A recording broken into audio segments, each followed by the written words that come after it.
Good morning. You are listening to National Real Estate Auction Radio. I am your host, Doug Dennison, and we are broadcasting from beautiful St. Augustine, Florida, the nation's oldest city at WFOY 1240 AM studios. Through the power of the Internet, this program is being streamed worldwide on 1240 News. The show will also be archived on RowellAuctions.com, as they are the host of this program and the sponsor of this program. Additionally, this show will be posted on YouTube.com. We're going to be talking about real estate auctions, past auctions, upcoming auctions, different real estate markets across the countries. We have lots of topics today.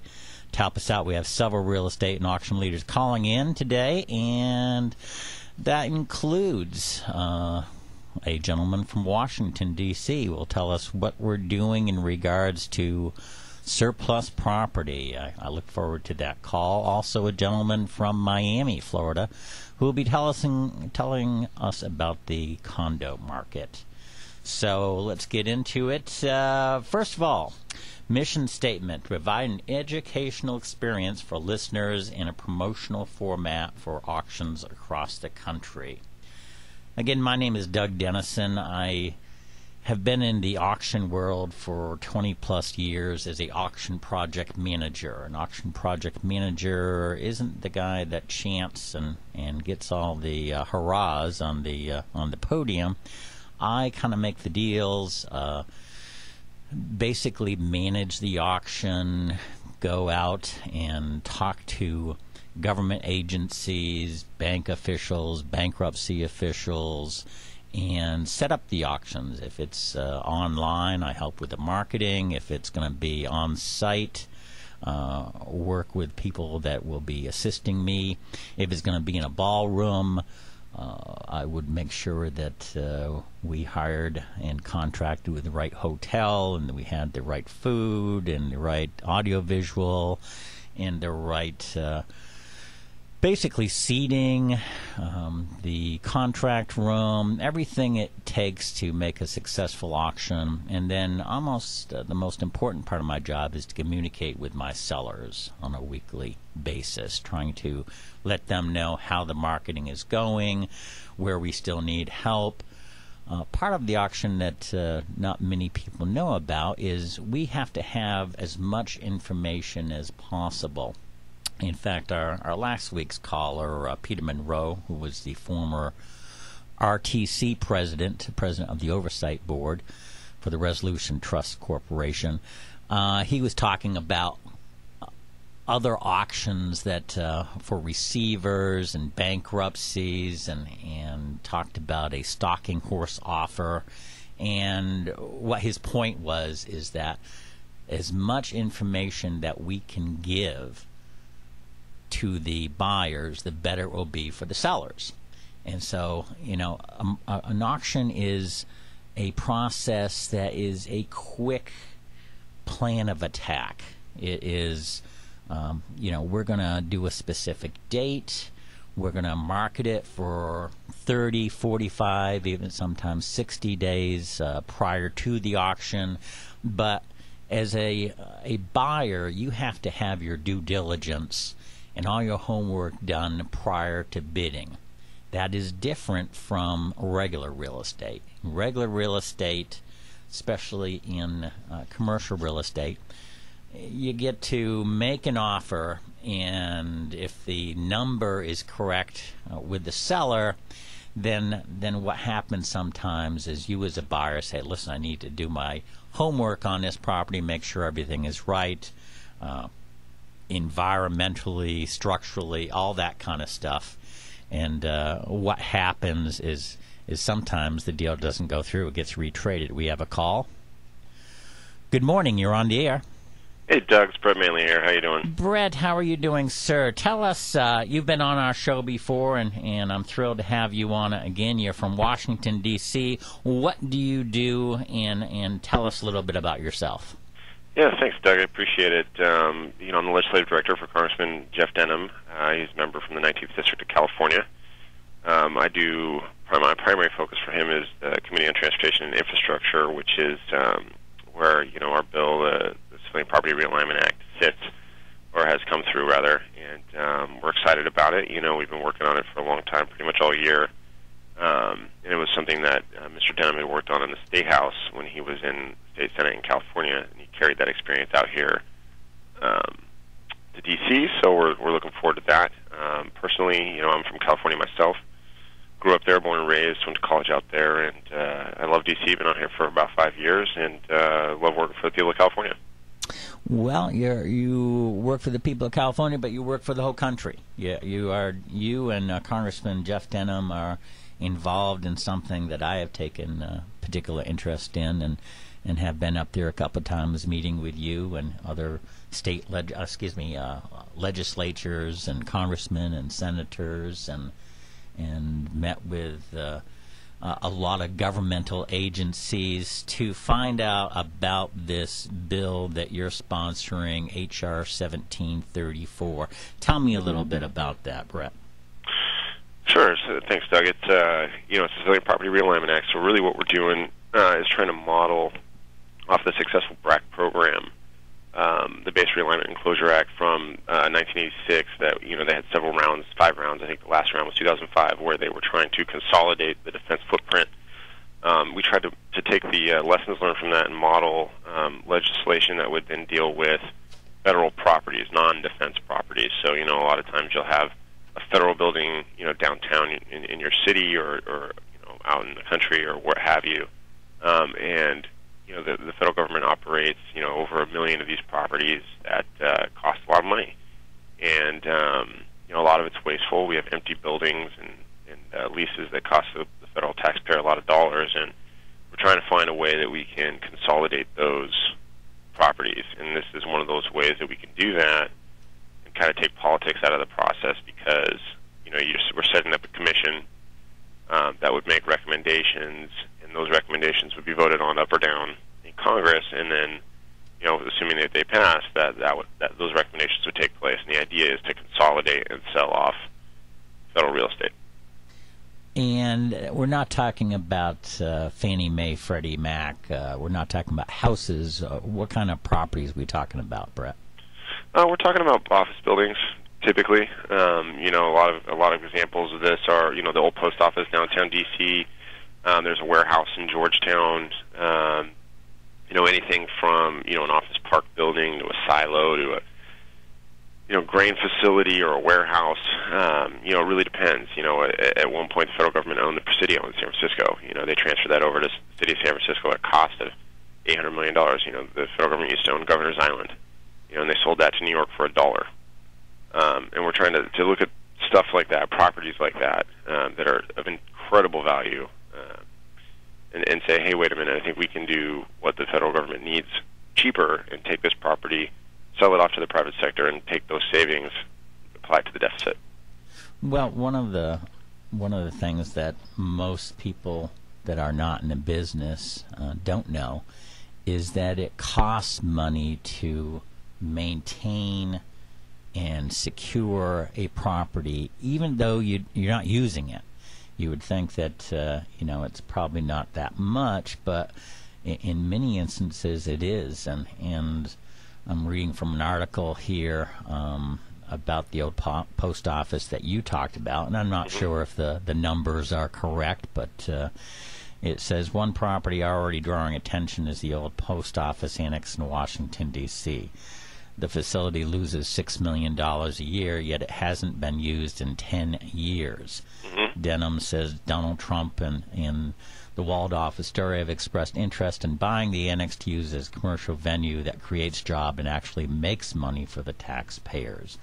That's a big number. I mean, $6 million a year times 10 means that we've wasted $60 million. And number one, I'm thrilled that Congressman Denham is working on this, because taxpayers don't know this. They just don't. And this kind of waste takes place not only on a federal government level, but state government and county and city. And taxpayers don't realize that it costs a lot of money to secure a property. In fact, we had a broker on just a couple of weeks ago when he's saying that actually it is better for a building to be used as far as the upkeep compared to having it shut down. In other words, the value. Once it shuts down, it is very expensive to program that building to be up and running again. And so, kudos to you and Congressman Denham. Who else is working with you? Do you have other sponsors from your side, Congressman, and Congresspeople that have said, "Boy, this is a good idea"? Yeah, we have about 31 co-sponsors right now. It's been passed out of committee, and we're looking forward to floor action early next year. We've been fortunate to have the support of Chairman Micah, the chairman of the Transportation Infrastructure Committee. Without his help, wouldn't have been able to get it out there. Mm-hmm. And pretty much everybody's signed on and on board. We're ready to go. Like I said, either late January, early February on the floor. Looking forward to it. And, as you mentioned, we're spending over $1 billion a year if you add it all up in properties that are underutilized by the federal government.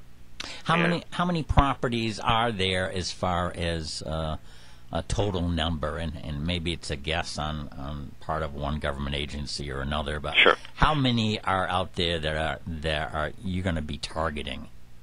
Well, we're targeting everything. So, for instance, there's about 1.5 million properties. Mm-hmm.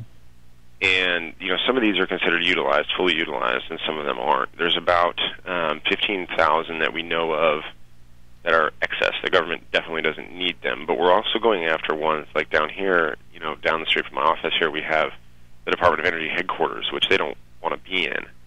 It's right here on Independence Avenue. Mm-hmm. It's prime real estate in the nation's capital. That complex could probably sell for $500 million. Mm-hmm. We can house those employees somewhere else for less than $500 million. Right. So the idea here is not just to go after the properties that are empty, but also it's like, okay, the federal government is sitting on a very valuable asset that it doesn't need. And so how can we unlock that value also? Well, besides, and Congressman Denham is Republican, but it seems like you've gotten a lot of help from both sides of the aisle, and some of your sponsors are Democrats, which is a great thing. As a taxpayer, I'd like to see when both sides aren't playing politics but are doing what's best for the country. And one of the things, and the reason I got onto this thing almost a year ago, is I read an article that the president, when he did his State of the Union, he basically talked about, hey, one of the things we need to do is sell some of these government surplus properties. And then he followed up on it in Baltimore, Maryland, when he did his, I guess, a budget address. And to quote, it says, to take just one example, by getting rid of 14,000 office buildings, lots, and government-owned properties we no longer need, we can save taxpayers billions of dollars. And so this looks like a win-win that everybody should be on board. What seems to be the hang-up, and how can we as taxpayers help? Yeah, Doug, I appreciate it. And like you said, this is, we do have a lot of bipartisan support. The president has a plan similar, not identical, but similar to ours. And, as with anything, a lot of times the devil's in the details. And, we're trying to fine-tune some of these things to make sure that everybody's comfortable with the way we're going forward. There's a lot of laws and conveyance issues that we're waiving in order to accomplish this. Mm-hmm. And, everybody's got their preferred interest groups and things that they like to look out for, and we're trying to accommodate those as best we can. But in a general sense, I think we're in a good spot. I think where we are now, we've kind of worked through all the issues, and some folks, just don't like the BRAC process. They had a bad taste because they lost a base in their district, and they don't like BRAC. And I understand that. This is different, obviously, because we're not moving an entire city or community. You're not moving anybody. You're just selling a building. But, there's some of those challenges we're just not going to be able to get through. But I think, in large part, when we get this to the floor, you're going to see broad bipartisan support for it, and we're really looking forward to getting it out of the House over to the Senate and to the President's desk. Well, the BRAC commission basically was designed to get rid of bases that are no longer used. Is that correct? And to either sell them or give them to municipalities, or see what could happen if nonprofits needed them, that kind of thing. And I guess my concern at this point, although they did a great job, because they did get rid of those bases, but most of them, I'm going to say, were given to municipalities and for nothing coming back to the government. And the two that I know of that did actually go to auction were, I think there were two bases in California, and correct me if the number is wrong, but one sold for like $700 million, the other one sold for $400 million. So that, just like you said, there's real value in these properties, and at a time where this country is really hurting with the budget deficit. I know we're going to save money when we get rid of these problems, because just as I indicated with that post office and costing the country $6 million a year, not the country but taxpayers, how about trying to sell these properties to the private sector rather than giving them to municipalities? And I'm guessing this is where politics plays a part, and one congressman will say, well, don't sell it because it would be great park, and one will say this will be something that we can use down the road. Is that the biggest thing? I mean, that's something that plays a part. Obviously, members are concerned about, anytime you vote on something on bank, altogether, that they won't have say on an individual property that might be in their district. Okay. And that's part of the reason we created this commission. Right. That they would do it all together, and certainly we think that that'll facilitate that sort of process.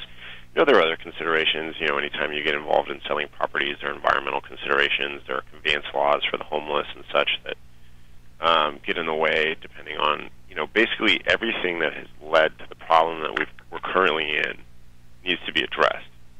And ideally what we're trying to set up is a situation that we can get rid of these properties and get rid of them quickly.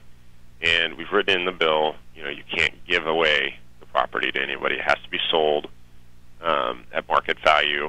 And so, we anticipate there to be a lot of auction scenarios where, folks come in and bid for the property. We don't pick winners and losers. Sure.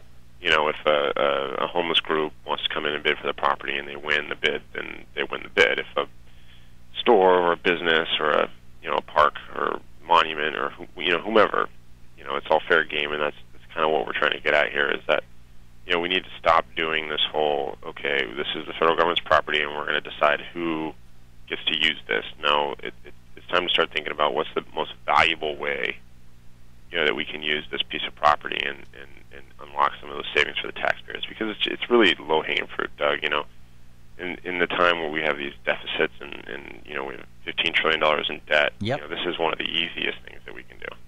And it seems like a no-brainer. In fact, take it one step further.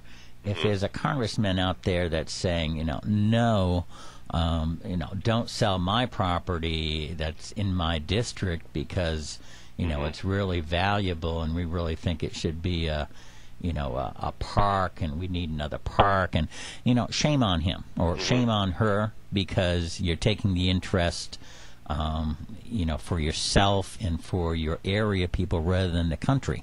And this country needs a shot in the arm with management and with certainly income.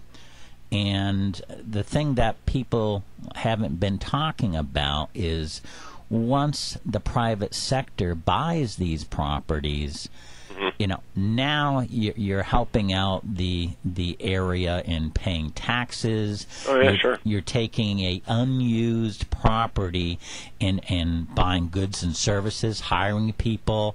It's almost like a mini community development program. Sure. When you start this, and if there's a office building that is in not being used for years, like this post office is, well, everything around it isn't capable of upgrading themselves. In other words, they're not as valuable as they could be because that property is not being used, and it's very similar to, you know, the foreclosed property on the in the neighborhood. You know, it hurts the whole neighborhood when there's a foreclosure. So the quicker you can sell that and go on, the better. Congressman Denham has a great weekly email that basically it's a newsletter goes out. How do people get that? Because I'm on that newsletter list and very happy to receive it each week. Yeah, no, definitely. You can go, you know, anyone can go to our website, denham.house.gov, and sign up for our weekly updates, and those come out every Friday. You know, you can also follow him on Twitter or on Facebook, where we try to keep people up to date on what's going on. You know, we've been turning our attention lately to federal courthouses and some of the problems that the federal courthouses is very much the same as, you know, any other property management issue. There's a lot of vacancy and unlocked value. And, you know, recently he was in New York touring the Moynihan Courthouse in Manhattan, which is across the street from a vacant courthouse that's under construction, and talking about how, you know, we don't need both of these courthouses since obviously the one is enough while the other is under construction. So, or I'm sorry, it's not even, it's already there. It's being repaired. Right. And, you know, you can go to our website, like I said, denham.house.gov, and sign up for our newsletter or on Twitter or on Facebook, and keep up to date with how we're doing and where we're going with this. Like I said, again, we're hoping to be on the floor in late January, early February. If anyone wants to contact their member and let them know it's important to them, you know, I'd more than encourage them to do that. It's always welcome for members to hear from their constituents about what's important to them. And, you know, I think we're going to have a strong bipartisan showing for the effort, and then we're really looking forward to trying to get it through the Senate. Well, again, congratulations for your effort. It's very important that this gets passed, or some kind of similar deal gets passed, whether you work with the president's bill or whatever. The thing is that there's thousands of surplus properties out there that are not being used, and Congressman Billy Long came on the show and supported your bill.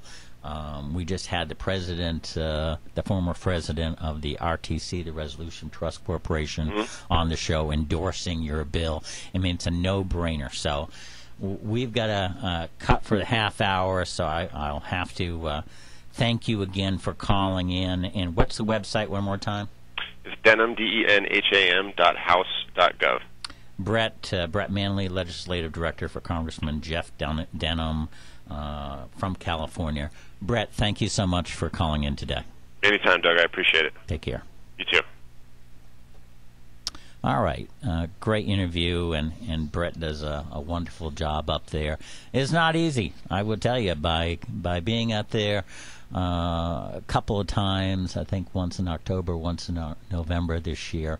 It is not easy to get things done, and, you know, kudos to Brett Manley and Congressman Jeff Denham for working so hard on this effort. We're going to go for a break, and then we'll be back for the second part of our show.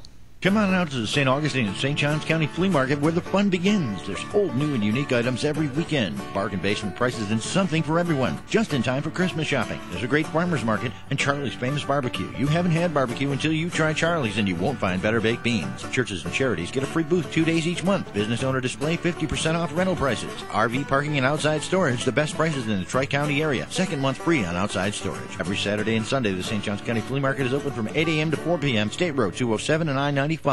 Licensed by the state as a skilled nursing facility and certified for a broad range of payer types, the Ponce Therapy Care Center's team of professionals is committed to providing the best nursing care and rehabilitation services. Choosing a skilled nursing facility for a loved one is always a difficult decision.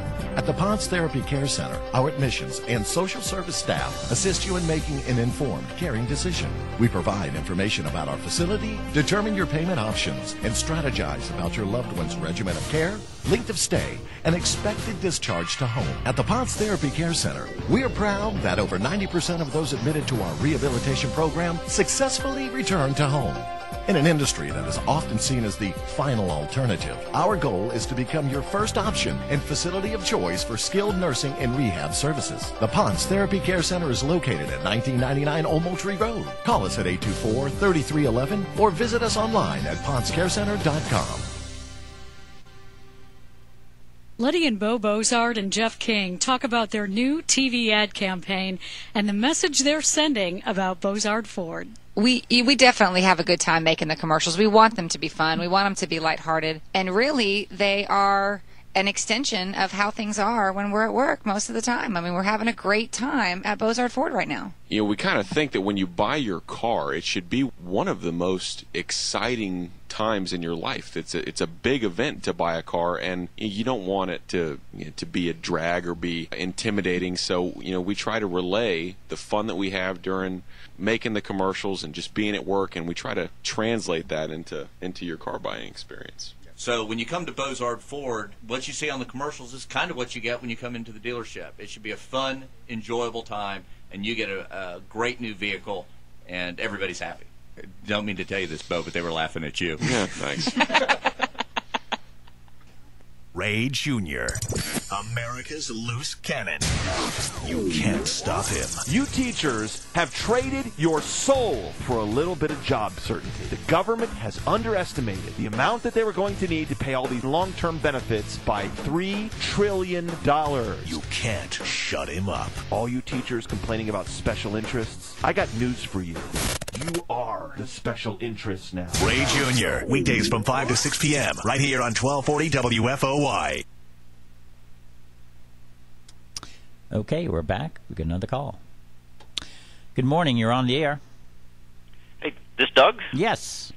Hey, it's Ralph DiMartino in Miami Beach. Hey, Ralph. Great to have you calling in. Tell us a little bit about yourself, where you're from. Okay. Originally I'm from New York, and then spent a few considerable amount of years in Western Kentucky, and that's where I got started in real estate, and then came to Miami Beach in 1996. I'm the residential president of the Miami Association of Realtors and president of Ocean International Realty, which is a boutique brokerage on the beach. And what's your specialty, Ralph? Mainly Miami coastal condos, which takes in South Broward County and all the way through the beach, the barrier island of the beaches, and on the mainland like downtown and Brickell, and those areas there that are close to the coast. Well, you and I have never met, and I invited you on this show just, number one, because I get your emails somehow, and they're good marketing emails to sell your property, so I was impressed with your marketing ability. Thank you very much. Yeah, oh, absolutely. So everybody thinks that Miami condos are just, down the tubes. There's hundreds of thousands of them. Give us the real scoop.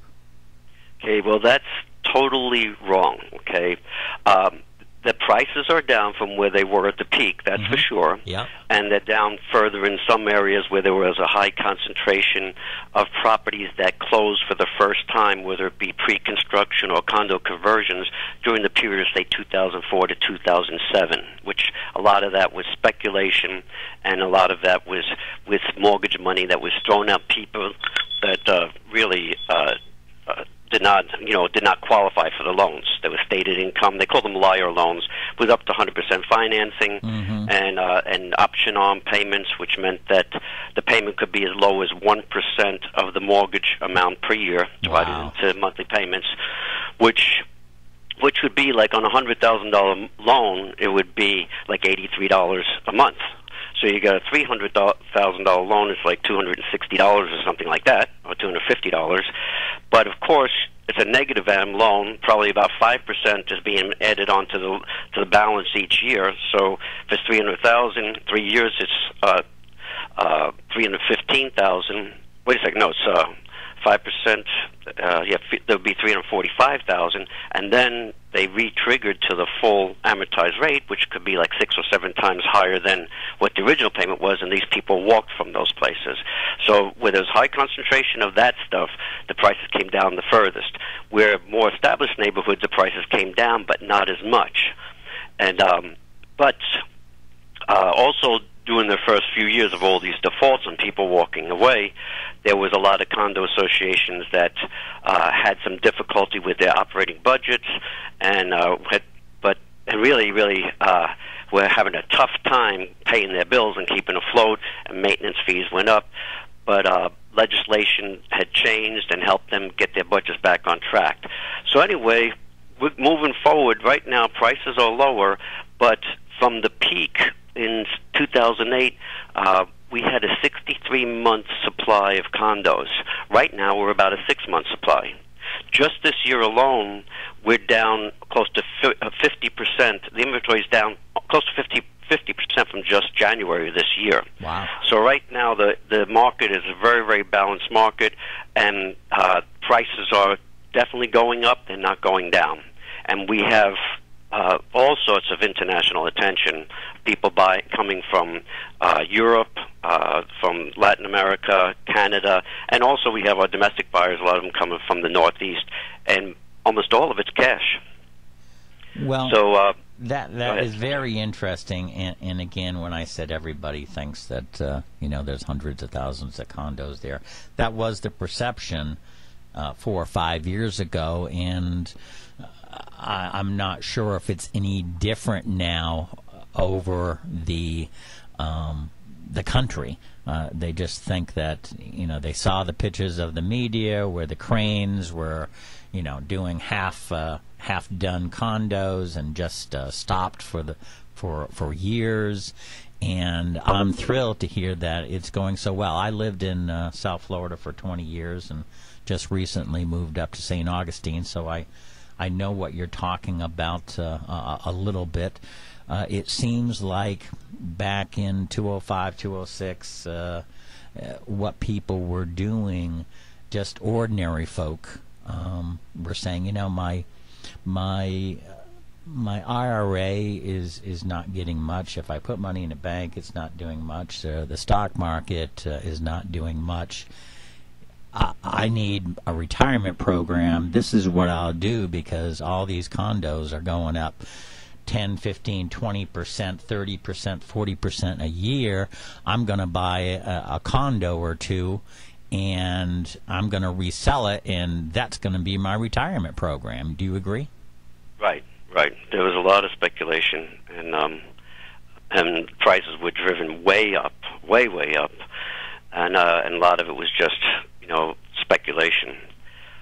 A lot of people lost a lot of money at that time.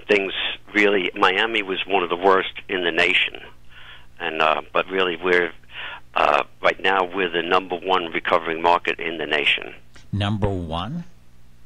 Wow. The Realtor.com just released a study, I believe it was the beginning of this month, and of the top recovering markets, 10 of them were in Florida, and Miami was #1.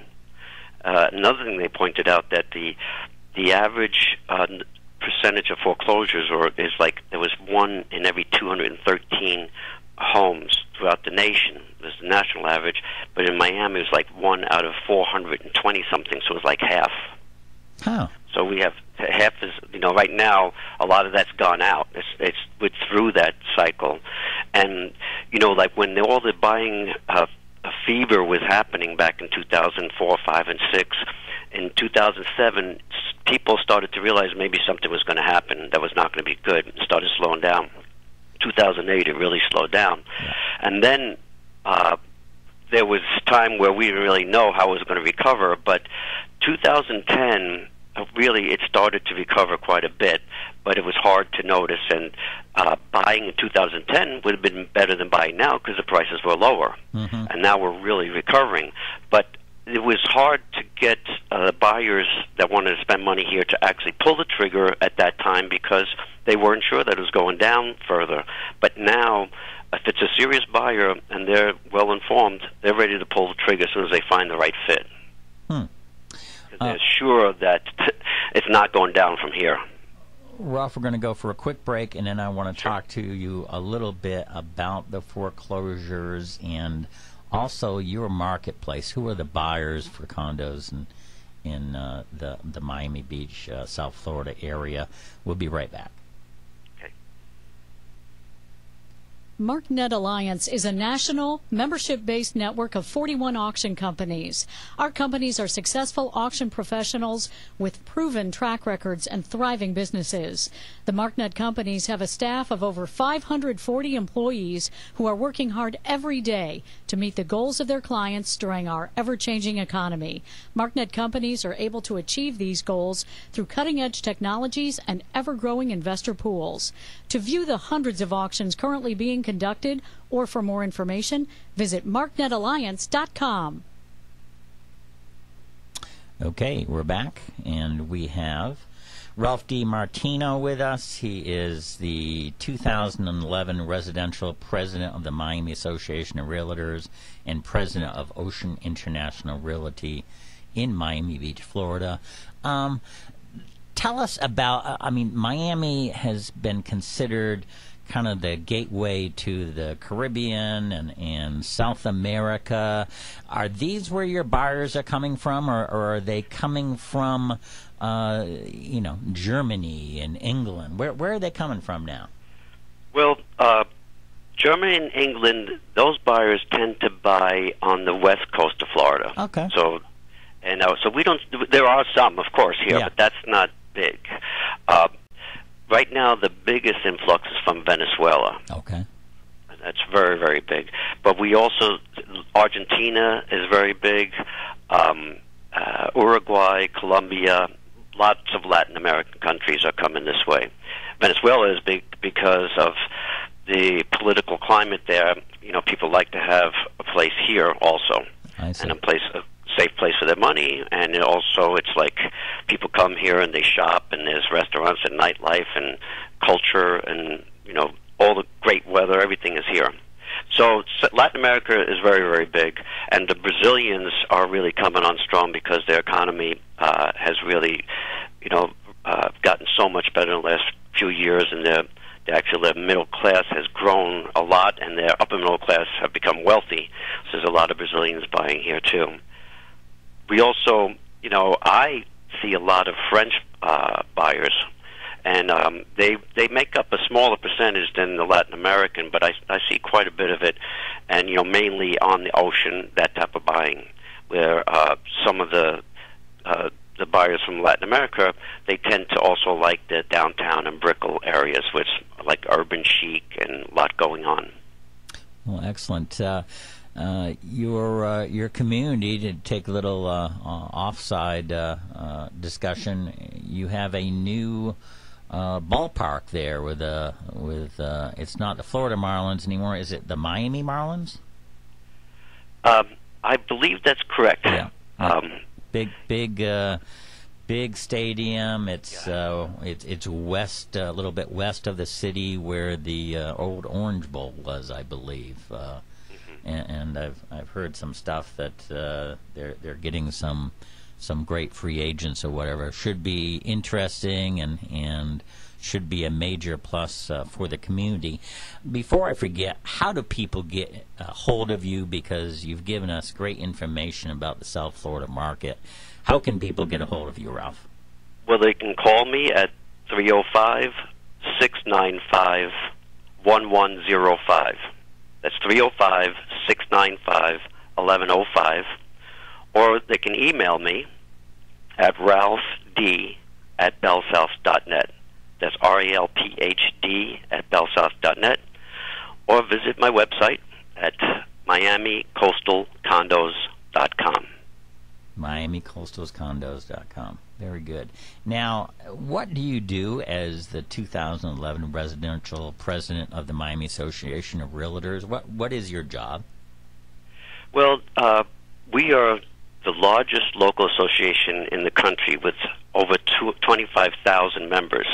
So we actually have 4 boards. We have the corporate board that handles actually just the corporate business and, the real business at hand.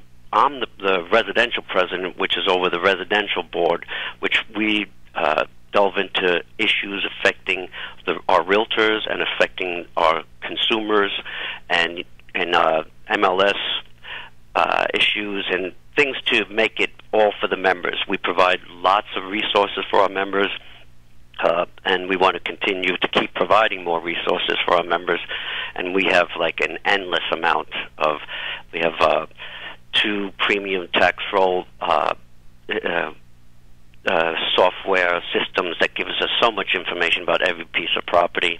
And we have listing book, we have Proxio, and all this is included in our dues. All this extra stuff comes free. We merged in 2010, and since then it's been really great. We've seen a lot of growth. It was 2 main large boards that became one. It was the Realtor Association of Greater Miami the Beaches and the Miami-Dade Association of Realtors, and also the Northwest Dade Association, which was a smaller unit association, joined in with us. But we do a lot of international work. Miami is like a real center for international relationships, and we have our International Congress here, which we have people from all over the world here and telling us about their markets and us sharing our information with them. And we've created many relationships with international associations where we even share our listings with them and they share their listings with us on our websites. Very interesting. You had made a comment about foreclosures that in the Miami area they're less than half of what the country's average is, which is astonishing, to the general public, I'm going to say. How you also talked prior to getting on the show, you and I talked, and we talked about a shadow inventory. Tell me what a shadow inventory is, and how do you think it might affect the market in South Florida? Well, the shadow inventory is something that's talked about a lot, okay, but no one really knows if it's there or not. A shadow inventory would be all the houses that are in the foreclosure process or will be in the foreclosure process that's not on the market for sale yet, right? Now, the figure that I said about Miami having about half of what the national average is, that's new information that came from that Realtor.com study, and I was very pleased to hear that. We're seeing more, for primary residents, we're seeing more loan modifications actually working. We're seeing more short sales actually working. So those are avoiding the foreclosure situation, and that will contribute to it. But our inventory of REOs, which stands for real estate owned, which is the term used for properties that are taken back by the lenders and put on the market for sale, it's somewhere around 4.6% of our total inventory, so it's very small, and it goes really quickly. In the first 3 quarters of this year, I have the number right here, there were single-family homes and condos. There were a total of 6,000 new REO listings. Okay. But in the same period, there were a total of 8,500 closed REO sales. So they're selling faster than they come on the market. And the shadow inventory, the most media tries to put a spin on it that it's going to be terrible and we're going to see a second dip down, but there's so many international and domestic cash buyers lining up to buy these things that virtually every time there's a new REO listing that's priced correctly or priced typically like an REO, there'll be multiple cash offers on it within days, and they usually always sell for more than full price. For example, the average sale price compared to list price on the condos in those first 3 quarters was 103%. So we're selling for 3% more than the asking price on average. So if, in fact, there's more REOs or foreclosures that are going to come on the market, it won't drag the market. It just satisfy a lot more investors because they want them, because the rental market has gotten very strong, partially due to a lot of people who are homeowners that lost their places now have turned into renters. So the rental rates are strong, and with the prices lower, you can actually buy real estate in not just a rental neighborhood and have it generate a good return on investment, or substantial, like between 5 and 9%. And people are buying at the low end of the market. So if you look at a 5 or 10 year hold with this 5 to 9% return each year, and then selling at that time, no telling exactly what it's going to be, but it's going to be a great return. Are investors still doing a lot of that? Still buying properties and renting them out? And we're seeing lots of that. Okay, and I see buyers that, these people come from all over the country, and they have lots of cash, right? And they're buying, and a lot of times they might buy a beach condo or a second home, brickle for themselves and their families, but then they see other opportunities, and they're buying properties and renting them out. Hey, Ralph. So sure. Good stuff. I'm going to have to let you go. Thank you so much. Give us your telephone number one more time. 305-695-1105. Ralph. It's been a real pleasure. Thank you and I love so St. much. Augustine. It's a great place. You take care. Bye-bye. Okay, thank you. Good morning. You're on the air.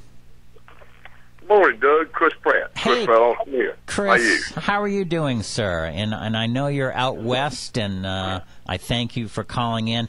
Tell us what company you're with. Yes, I'm the owner of Chris Pratt Auctioneers Realty and Auction out of Anderson, South Carolina, and Camden and Charleston. And but I'm also a co-founder, member, and stockholder of MarkNet Alliance, which is a national auction franchise. Well, very good. It's a big franchise. Rowell Auction, of course, is a big member too.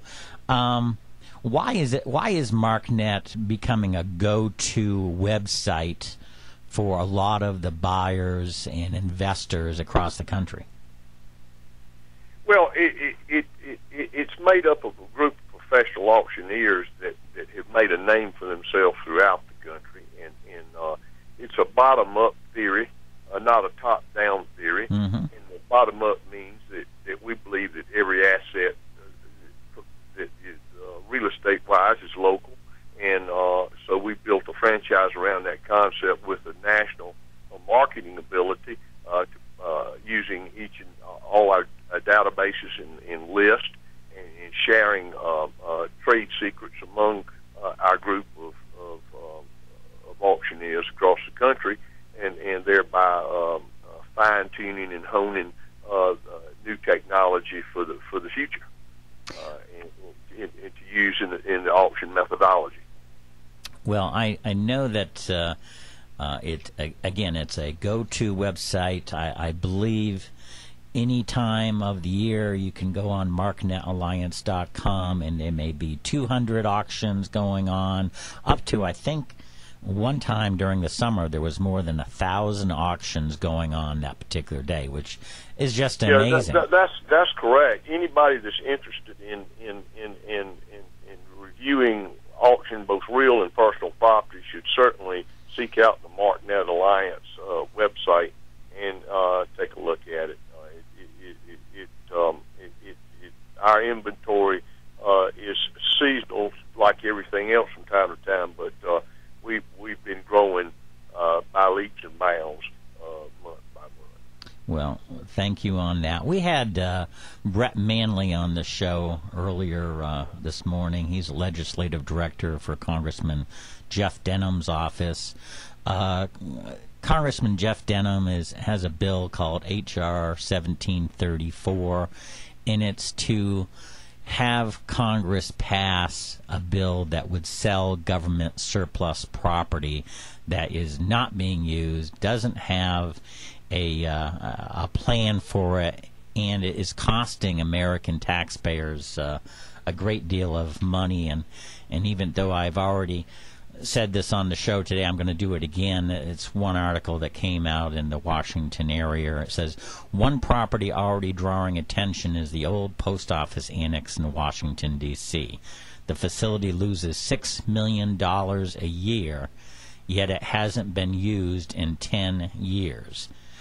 Congressman Denham says Donald Trump and Waldorf Astoria has expressed interest in buying the annex to use as a commercial venue that creates jobs and actually makes money for the taxpayers. Isn't that amazing? Yeah, it's typical, though, the simplicity of our methodology as professional auctioneers across the country make us ideal to liquidate these types of assets in a fair, open, public way, where it's not behind a smoke-filled room, where right. It's not in the back office somewhere. It's out there for the taxpayer. You can bid, anybody can bid. Of course, you've got requirements to bid like in any asset, but it's the fairest way. All government asset, all public-owned monies, properties should be sold through the auction methodology. I served 8 years in the legislature in South Carolina, and we did it with a lot of our surplus vehicles, and still do now in government asset. You need to have it open and fair to the public. It's not a deal where it should be done in a back room somewhere. Well, if I'm a government official, I want it to be open and fair and transparent, because if I pick a group that I sell to, and if you don't do it by auction and it's not everybody on the same page, I mean, one group could be giving you more money but asking for more due diligence time or more closing time or less deposits. You're exactly right about that, but more than that is the newsworthiness item of government property being sold at public auction, the free marketing that government would get and the asset would receive across the country would leave no stone unturned out of fairness to the public taxpayer. Yep. That everybody knows about it, and there's no telling where a buyer would come from and how much it would bring back to our coffers. Well, we certainly need something going into our coffers, because our country needs the income right now. We need to save money, and people don't realize that these properties that are being unused cost the taxpayers, millions of dollars, and taxpayers don't know that. And so we need to really work hard on this. Chris, I thank you for calling. How can people get a hold of you? And I appreciate you being on the show. Yes, they can reach me at toll-free 800-877-3044 or J.C. Pratt, P-R-A-C-H-T, at AOL.com, or just www.prattauction.com. And how is that spelled, Pratt? P-R-A-C-H-T is German name. P-R-A-C-H-T, and we pronounce it P-R-A-T-T, Pratt. Chris, thank you so much. You're always a great interview. You have a great weekend. Thank you very much, Doug. You the same. Best all. Bye-bye. You bet. Bye-bye. Well, good show. We had Washington, D.C. on the line. We had Miami, Florida on the line. We just had South Carolina on the line, giving you all insight about auctions, about markets in the country, what the government is doing or not doing. So I thank you very much for listening, and look forward to every Friday here at the National Real Estate Auction Radio Show. Have a great weekend.